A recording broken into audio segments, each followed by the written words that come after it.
when we take our eyes off of Jesus and we start looking at all of the worldly distractions that are out there, that Satan specifically places out there to try and throw us off of God's plan, we will start to sink, right? But when we keep our eyes focused on him, everything will be okay. When things are going bad, I have to turn to God. And that's such a good mental law to create. All like the prophets that see God, they have to go to a place. Like Moses goes to a place, Joseph goes to a place, right? But I found that all the women that he visits, he doesn't make them go to him. He just appears right where they are. Oh my gosh, God loves his women so much. So ladies, we're prioritized. All right, guys, welcome to Verses to Live By. Here we are trying to help people feel like they can relate more to God. We're trying to make them feel like they can understand the scriptures, because not a lot of people are scriptorians. I'm not even a scriptorian. Me neither. But I try and make people feel like they can actually understand these verses, even though they might seem complex at times. And I really just want to first let you introduce yourself and tell us about your jewelry brand that you started. Hi, my name is Ella. I'm a student at BYU. I'm a freshman. And I am working for the Mediator Store. It's a jewelry company, Christian jewelry company, where we sell Christus necklaces, Jesus chains, CTR rings, all that jazz, while spreading the light of Jesus Christ. And we love it so much. But Luke invited me on his podcast here today. Super grateful to be here. Awesome. Share some great verses. Yeah. Awesome. And I always like to ask people what their 10-year goal is. So do you have a 10-year goal in mind? Okay, so I'm 19 and 29. Wow. Okay. Well, like goal, like end goal, like or where I want to see myself in 10 years. Where you want to see yourself. Where I want to see myself in 10 years. I hope to, actually I will have a diploma because I'm getting that degree. And I hope to have just have a job, obviously. That's important. But also just be grounded in myself, who I am. Just have great relationships that continue to push me and build me up. And, you know, like awesome. Being rich is just like being rich with people and memories, right? Yeah. So no, I love that. I hope I experience that. Awesome. In 10 years. So. And are you working somewhere right now?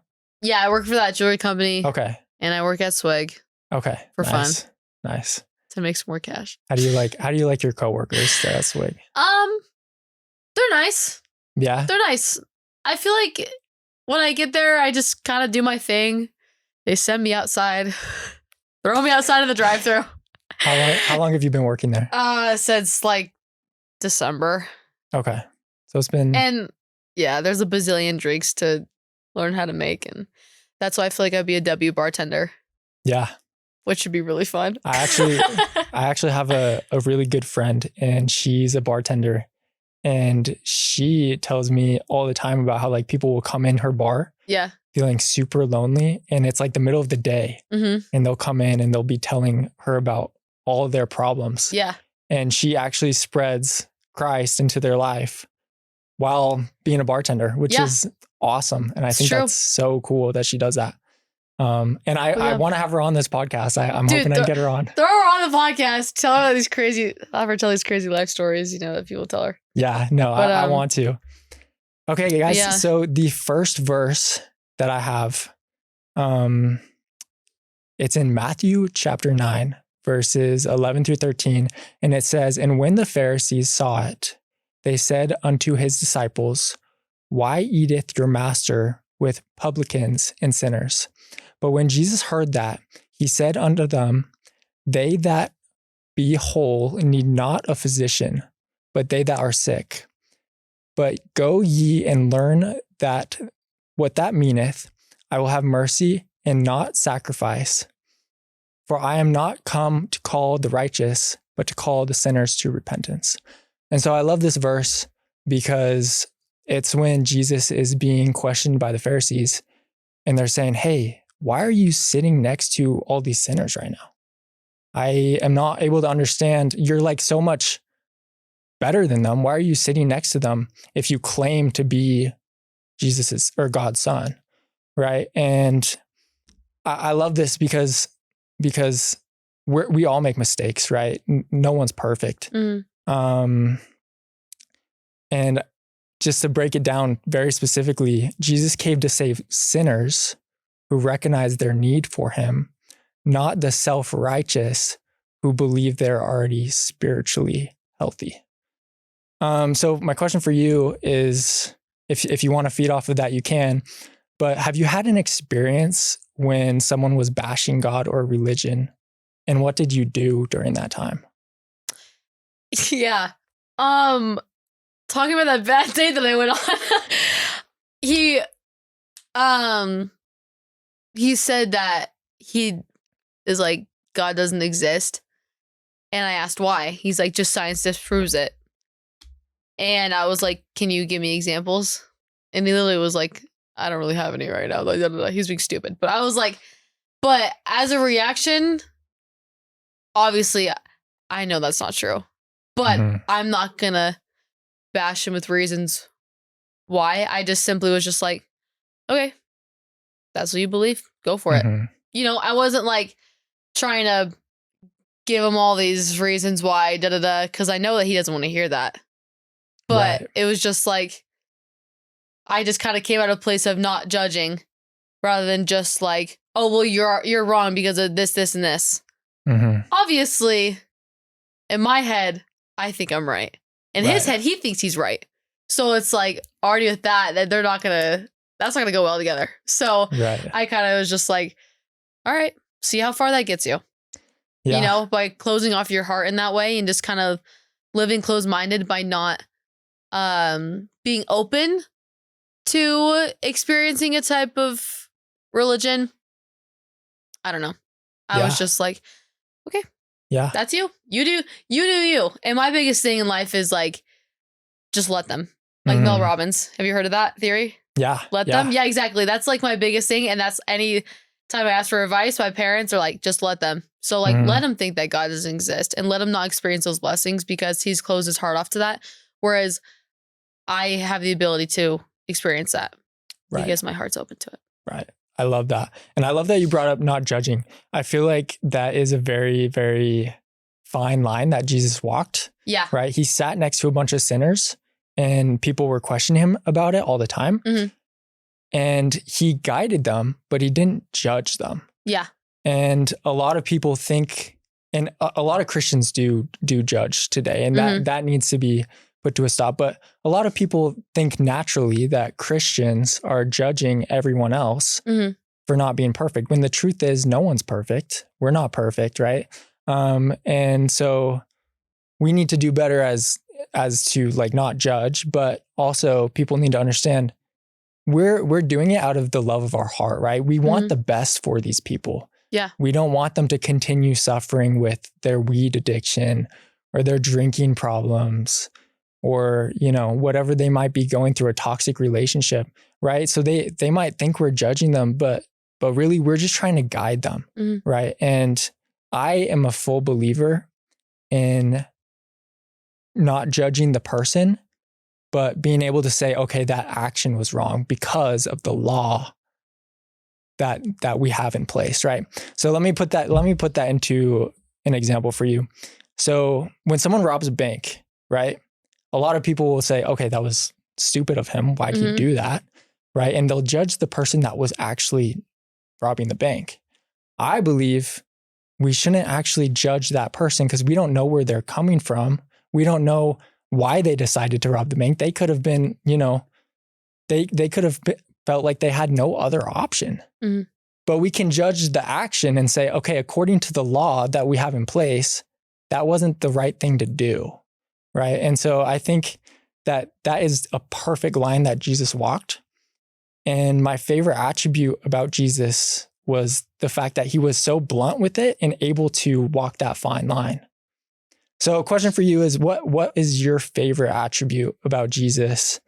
And what do you think about judgment that's going on in the world today? I mean, there's just so many great attributes. It's just like, which one do you relate to more? Yeah. For me right now, it's been comforting, like comforter. But going on with your second question, what was it? So how do you feel like judgment in the world that's going on today? How do you feel about just the way that that's going? I mean, obviously we know what's going on with the political and economic state of the world right now. Yeah. It's not doing so hot. It's because people are so quick to judge, right? Mhm. And so, are so quick to assume. And with that comes just like a lot of just stark opinions. And then that's what causes controversy. And so I feel like, because people feel like they have a need to pick a side. Right. Which is why there's so much divide. Mm-hmm. And it's not like you can really stick in the middle. It's like, what's your firm opinion on this right now?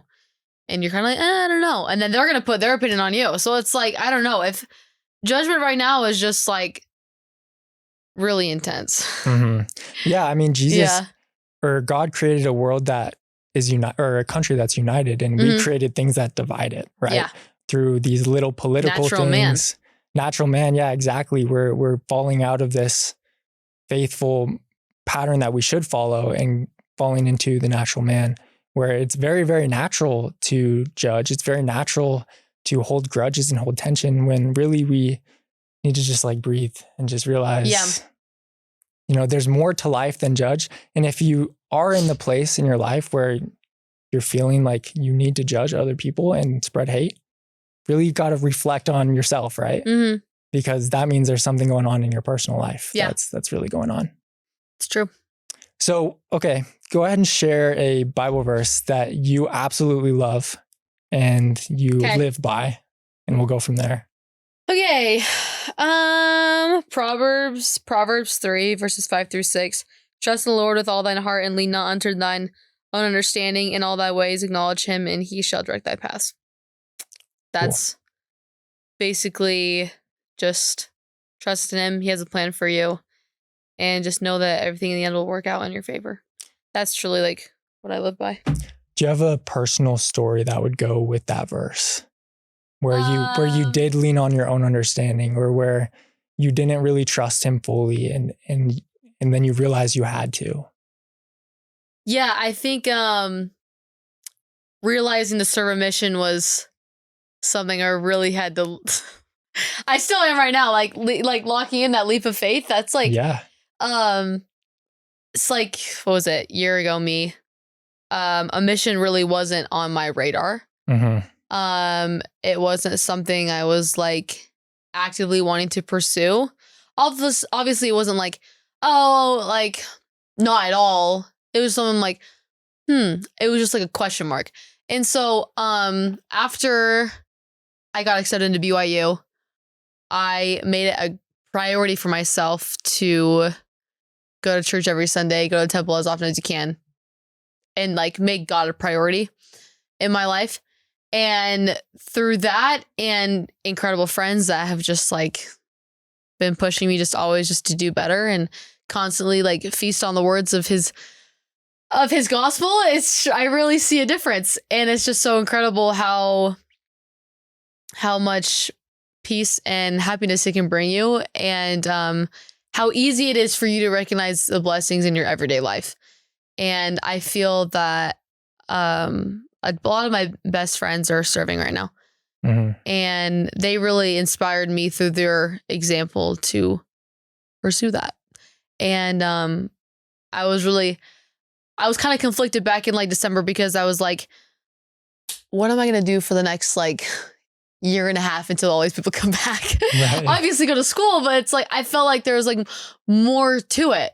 Mm-hmm. I was like, maybe like a job opportunity or an internship or something, but none of that seemed as fulfilling until I kind of thought of the idea of bringing a mission back fully on the table. And I was like, oh, actually, homegirl, like this might be right for you. Yeah. So I started the process of like filling out my papers and stuff when I got back to school for winter semester, and I was like, okay, like you're doing this. Yeah. So I'm locked in now. Yeah. Going, but that was really something where I thought I had a general idea of what I wanted to do, but God was redirecting me into a different path. Right. I love that. What would you say to someone that might be struggling to make that leap to go on a mission or to serve God in something that they know they need to do, but they're just struggling with that leap? I would honestly just say, just keep praying. Keep praying. That will help you out the most. And just know that. And smile. And yeah, and just know that admission also isn't everything. That's not like. Yeah. That it's not everything, right? You have a whole other life to fulfill. And, you know, I feel like a mission is so important in character growth and like in spiritual growth. But I think at the end of the day, there's no pressure for you to go. Yeah. That's like, hey, if it's right for you, it will be right for you. And if it's not, then God will fill your time with something even better that will serve you. And so my parents are like, you know, my dad served, but he was just like, you know, obviously, if you go down this path and you kind of are just like, I don't know if this is right for me, you're not gonna go down. It'll be okay. Everything will be okay. And I think, yeah, like what I said, just put all your eggs in his basket. Yeah. No, actually, okay, so I have a verse that relates with that. Yeah. And it is in Matthew chapter 8, verse 26. And it says, "And he saith unto them, Why are ye so fearful, O ye of little faith? Then he arose and rebuked the winds and the sea, and there was a great calm." And this is when Peter's walking on water, right? And he's looking at Jesus in the beginning and he's able to float, right? But as soon as he looks around at the wind and the storm and the rain and the waves, he starts to sink because, and it's a direct correlation to when we take our eyes off of Jesus and we start looking at all of the worldly distractions that are out there, that Satan specifically places out there to try and throw us off of God's plan, we will start to sink, right? But when we keep our eyes focused on him, everything will be okay. And I love that because, you know, a lot of times people are like, oh, I want to take this leap. I feel like I have the faith to take this leap, but there's still a doubt, right? There's still a hesitation, right? They're still peeking at the waves in the storm out there, instead of just keeping your eyes focused on God and saying, okay, he has a plan for me that's much bigger than my plan. And I need to trust in his plan instead of thinking of my own plan and trying to run with my own plan. Yeah. Like you said in your scripture, right? Lean not on your own understanding, lean on God's understanding. It's the same thing. It's like, you can't trust in your own plan when you can only see a couple steps ahead and God sees all the steps ahead. The whole picture. He sees the whole picture, right? So question for you, from your experiences when you're going through a difficult time, how do you find yourself turning to the Savior instead of to the world? I feel like it just gets to a point where you just have no other choice. And he kind of brings you to a point where you're like, all right, I'm locked in on looking at you, right? I love that. It kind of brings you to that point where you have to just be like, God, I'm giving myself up to you. And I just, you're just like, I am just giving myself up for you. Because it's when you approach him with that humility that all of us naturally are just, we just think that we're so like, oh, I'm so, I don't want to say prideful, but like, you know what I'm saying? For sure. I love that for you.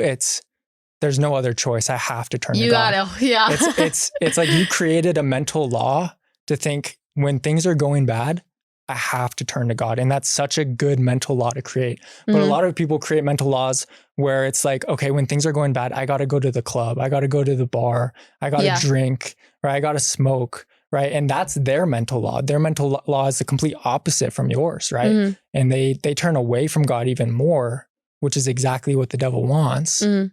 And I've seen that time and time with friends and even with family.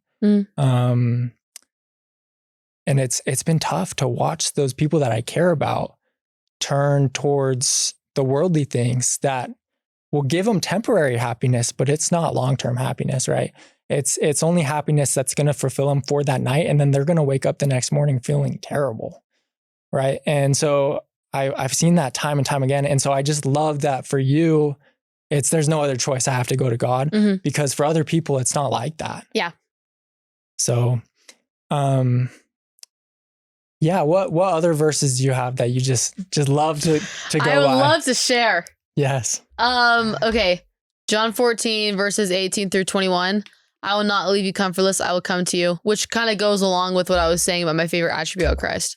Right. I will come to you. I think that we see that in biblical stories of how, actually, I thought this was interesting, of how all of like the prophets that see God, they have to go to a place. Like Moses goes to a place.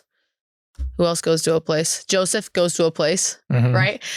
But I found that all the women that he visits, he doesn't make them go to him. He just appears right where they are, which I was like, oh my gosh, God loves his women so much that you don't have to like go out on this crazy voyage and like go to a place. Like he meets you like right where you are. So ladies, we're prioritized. But yet a little while and the world seeth me no more, but ye see me, because I live, ye shall live also. At that day ye shall know that I am in my Father, and ye in me, and I in you. So it's like he's got us, you know? Yeah. Like Jesus had God with him, and then we got both of them with us, which I think is so awesome. And it says, this 21, he that hath my commandments and keepeth them, he is that loveth me, and he that loveth me shall be loved of my Father, and I will love him and will manifest myself to him. Yeah. Good stuff. That's amazing. No. And I think that's so good to remember for people that are going through a mental struggle, right? Or a physical struggle or any sort of struggle, right? Just to remember that God is always there for you, right? You may feel alone right now as you're starting this business, or as you're going through school and it's a grind right now, or as you're struggling with not having a job because you're in between jobs, even though you've been in between jobs for a long time, right? You might be struggling with that stuff. Yeah. But at the end of the day, a lot of people feel alone during that time. And the devil wants you to feel alone. But you can always, God is waiting for you to turn to him. And the beautiful thing about God, I like that you brought up that he's like a gentleman. It's the same for everyone, right? He is, if your life is a house, right? The devil's always trying to sneak through the back door. And then God's waiting at the front door. Yeah, he's waiting patiently, right? For you to invite him in, because he is a gentleman, right? He's not going to break his way in and force it onto your life. That's why we have the gift of agency, man. Yeah, he gave you that agency so that you can make your own choices. He wants you to come to him naturally instead of feeling like he's forcing himself on you, right? He's a jealous God that really wants you to go to him, but he's not going to force it on your life, right? And so I think that that's just such a peaceful thought. Yeah. That you can just always open your front door and be like, hey, God, we're all sinners. I messed up. There's a lot that's going on right now in my life, but I'm here to give you my time in my life. Right. And I like the thought of like, you have to live for God, not die for God. Right? Yeah. Because he died for us. So now we have to live for him. And I think that's amazing. Yeah. Good stuff. Is there anything you want to add to that? I don't know. I want to, but I don't have the words right now. No worries. I think if you ask you a question, it'll help me say something. Yeah. Okay. I have a question for you. Yeah. When you're feeling contention in your life, okay. How do you free yourself from that? How do you not let that take control of your mind? And how do you move forward and not let that contention control you? Yeah. Every person's differently in the way that they cope. For me personally, if I'm like, man, I'm really stressed out right now, just take a walk. Love taking walks. Okay. Yeah. It's great. Or just like surrounding yourself with good people that will listen to you. Have you ever been in a situation where you're surrounded around the wrong people? Your friends are not. Of course I have. Okay. Tell us about that. I think I've struggled in the past with trying to chase the group that has the most popularity and fame, as you call it. Most popularity, and like, I guess these kids have like the most money. They have like all these crazy just like cabins or like whatever, and they just like they kind of still live like they're stuck in high school a little bit. Mm-hmm. Or it's kind of like they're not like grounded is what I'm trying to say. Yeah. And every time I tried to associate myself with those people, I just felt terrible. I'm just like, why do I want to put myself through that? Why do you want to put yourself through people that don't treat you very good? They don't make you feel good. They don't make you feel like you're enough. You feel like you're competing with these other girls and like chasing these stupid guys. It's like, it's draining. And what I've come to learn is that through my mother's wise words, she says that always surround yourself with people that not only make you feel good while you're hanging out with them, but make you feel good after you hang out with them. And I think that is such bars. So thank you, Mom.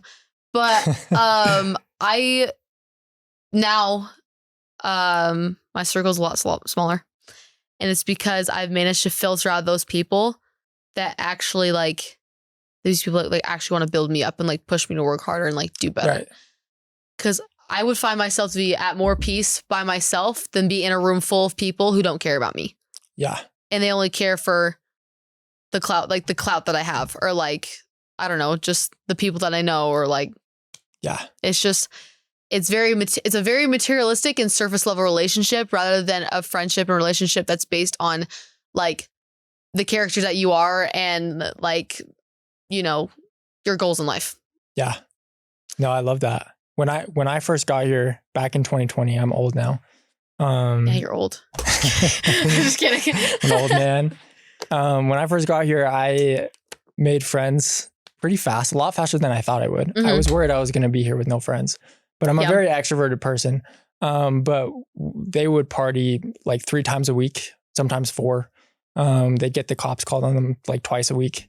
Right. And I was always at these parties. I was known as the DD, the designated driver. Mm-hmm. And I would drive them around, but they were just using me for a lot of different things. Yeah. But I never felt fulfilled from those people. It's the same thing as you. It's just, you just don't feel whole. Yeah. You just feel like you're just like, life's just getting drained out of you. You're just like, man, these people like don't actually care. And none of these people ever reach out and ask how I'm doing. Yeah, exactly. Right? And so when I did start to narrow down my circle, it got a lot better. And I started finding myself with more energy and more time to like go and do what and actually I want to do. more at peace with yourself.